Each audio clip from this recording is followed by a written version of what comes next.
छोटा सा बेटा 4 साल का, और रास्ते में कह रहा था देखो ये वो वाली बोतल पी रहा है, ये तो वो उधर से आती है, बाबा इसको मना करें, घुट्टी में है।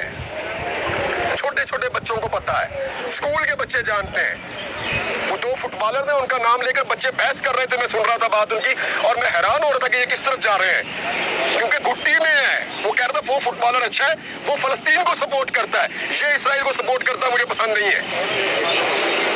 घुट्टी में है इस कौम की, इससे आप नहीं निकल सकेंगे साहब, बहुत बुरी तरह फंस जाएंगे। चीजों को रिव्यू करें और नेचुरल अंदाज में वैसे चलने दें जैसे पाकिस्तानियों की मंशा है।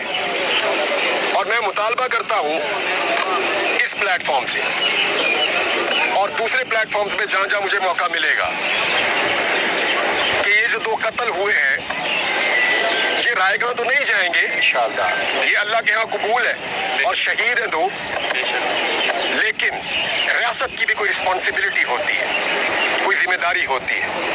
उनका काम सिर्फ सियासी पॉलिटिकल पार्टीज के दफ्तरों पे या सियासतदानों पे छापे मारना नहीं रह गया।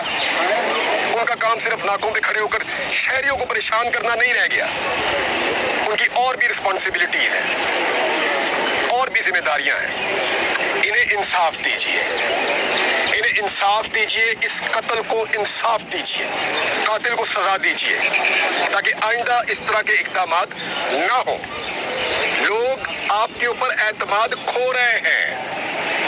इसी तरह आहिस्ता आहिस्ता ये होता है कि मामला शुरू होता है और लोग अपना एतमाद खोते खोते रियासत से दूर होते चले जाते हैं। हमारे सामने बेशुमार मिसालें हैं। रियासत और शहरियों के बीच में जब फासले बढ़ते हैं तो उसका नुकसान मुमलिकत को होता है। बचना है तो होश के नाखून लीजिए। मैंने आप सबका बहुत वक्त ले लिया, आप सबका सुनने के लिए बहुत शुक्रिया। जज़ाकल्लाह। पाकिस्तान जिंदाबाद, पाकिस्तान जिंदाबाद, फलस्तीन जिंदाबाद, इसराइल जिंदाबाद। बहुत शुक्रिया।